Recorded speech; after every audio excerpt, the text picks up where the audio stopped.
তখন খুব ভোরবেলা, শিউলি ঝরানো ভোরবেলা। সেই আলো আধারি ভোরে ঝুপড়ি ঘরের আগুল খুলে মেয়েকে রেখে বেরোলো সে। লাইনধারের বস্তি তখন ছেঁড়া মাদুরে ঘুমের ঘরে এপাশ ওপাশ। জায়গাটা শহর না, শহর নয়, মহানগর। সাইনবোর্ডে, পোস্টারে, পোস্ট অফিসের পিনকোডে, জমির দলিলে, পার্টির দালালে, প্রমোটারের ফ্ল্যাট বাড়িতে। জায়গাটা কলকাতা, নিউ টাউনের নিউ কলকাতা। লাইন ধারে হাঁটতে হাঁটতে যেমন যায় তেমনি করে সেদিনও সে পেরিয়ে গেছিল খালপাড়। কতই আর বয়স, 23 কি 24, নেহাতি কম বয়সী। তবু ফ্ল্যাট বাড়ির কলপ মাখা বৌদিমণিরা সবাই তাকে ডাকে কাজের মাসি। আসলে তার নাম একাদশী। বউ ঠেঙানো স্বামী সতীন ঘর গেরস্তি ছেড়ে সুন্দরবনের বন বাদার নদী নালা ভেঙে একদিন এক ফাগুন মাসের জ্যোৎস্না রাতের রাত দুপুরে কি জানি কি করে পালিয়ে এলো সে পরপুরুষের ভালোবাসার হাত ধরে। তারপর লাইন ধারে ঝুপড়ি ঘরে বছর না ঘুরতেই নীলরতনে খুকি হল। তখন ভালোবাসার কালো ভ্রমর নতুন আরেক ফুলের খোঁজে হঠাৎ একদিন উড়ে গেল। পোড়া কপালে একেই বলে বিধিলিপি। এ কপালকে না দুষে সব শৈলে একাদশী। শ্যামলাবরণ মায়ের কোলে আলোবরণ কচি মেয়ের হাসি। কে যেন বলল তাকে, তুই ছিলি একাদশী, এ হবে পূর্ণিমা। একদিন তাই হবে। এই ভেবে ফ্ল্যাট বাড়িতে বাসন মেজে ঘর মুছে দেখতে দেখতে একদিন এক রোদ সকালে খুকির চুলে রিবন বেঁধে পিঠে বইয়ের ব্যাগ ঝুলিয়ে তাকে স্কুলে পাঠিয়ে দিলে একাদশী। তারপর ওইটুকুন একরত্তি মেয়ে এক্কা দোক্কা খেলার মতন এ ক্লাস থেকে সে ক্লাসে লাফাতে লাফাতে চললে এগিয়ে। সবে সহজপাঠের শেষে সে যখন ধরল কিশলয়, পড়শিরা বলল, আমাদের ঝুপড়ি ঘরের মেয়েদের এত লেখাপড়া করে হবেটা কি শুনি? ফ্ল্যাট বাড়ির রোজগেরে গিন্নিরা একে একে ডেকে বলে, ও একাদশী, তোমার ওই ফুটফুটে মেয়েটাকে দাও না গো, খাওয়া দেব, পড়া দেব, টাকা পয়সা সব দেব।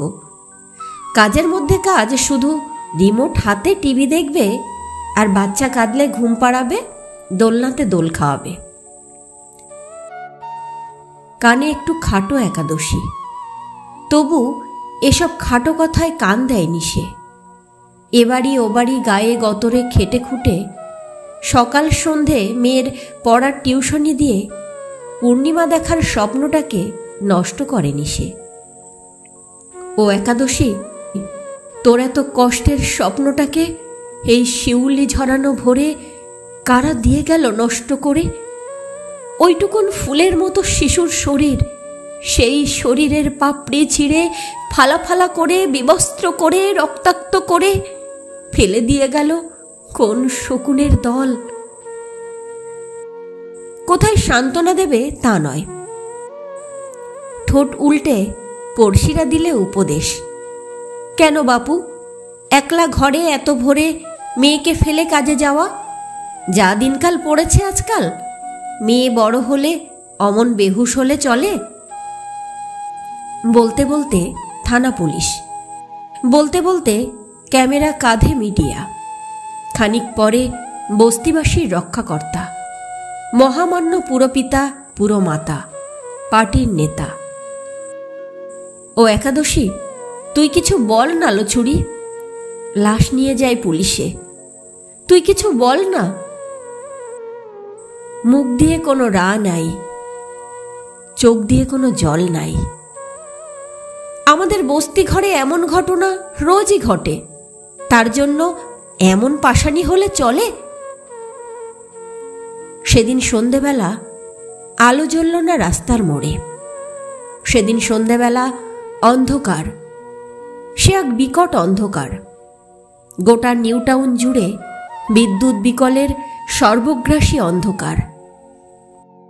রাত বাড়লে বাড়িওয়ালির 12 ঘর এক উঠোনের টালির খাপড়ার চালে কদম গাছের ডালে ডালে জোনাকিরা এলো উড়ে। তারা বললে, ও একাদশী, তুই অমন করে মাটিতে উবু হয়ে পড়ে কেনে?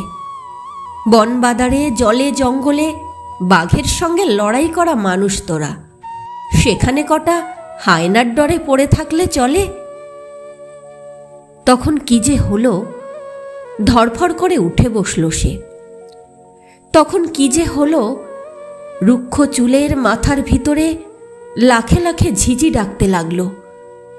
সে মারণ খাউকি ডাকে কাঁপতে কাঁপতে সাপুড়ের ঝাঁপি থেকে ছাড়া পাওয়া গোখরার মতন ফুঁসে উঠল সে। তারপর অন্ধকার ঘরে সারা ঘর হাতড়ে কি যেন খুঁজতে লাগলো। হাতে ঠেকল না কিছুই। লোহার বটিটা ছিল পড়ে, সেটাকেই হাতিয়ার করে হাতে তুলে নিয়ে দাঁড়ালো সে। আশপাশের টালির খাপড়ার পড়শিদের নাক ডাকানি ঘুম। তার অদূরে নিশ্চিন্তে ঘুমের ঘোরে বৌদিমণিদের সারি সারি ফ্ল্যাট বাড়ি। এর মাঝে এক তীব্র ঘেন্নায় মুখ দিয়ে থুতু ছেটাতে ছেটাতে সে খুলে ফেললে কাপড় চোপড়। একে একে দূর করে ছুঁড়ে দিলে শাড়ি ব্লাউজ সব। তারপর এই অন্ধকার মহানগরীতে এলো চুলে ধকধকে দুচোখে আগ্নেয়গিরি জেলে হাতিয়ার হাতে জানোয়ার খুঁজতে বেরোলে উলঙ্গ একাদশী। মাননীয়গণ, মহানগরীর গলিপথে বা রাস্তায় প্রকাশ্যে দিনের বেলায় অথবা ঝলমলে নিয়ম আলোয় কৃষ্ণকায় নগ্ন এই নারীর সঙ্গে দেখা হলে দোহাই আপনাদের, ওকে আপনারা পাগলি বলে ডাকবেন না। ওকে আপনারা পাগলি বলে ডাকবেন না।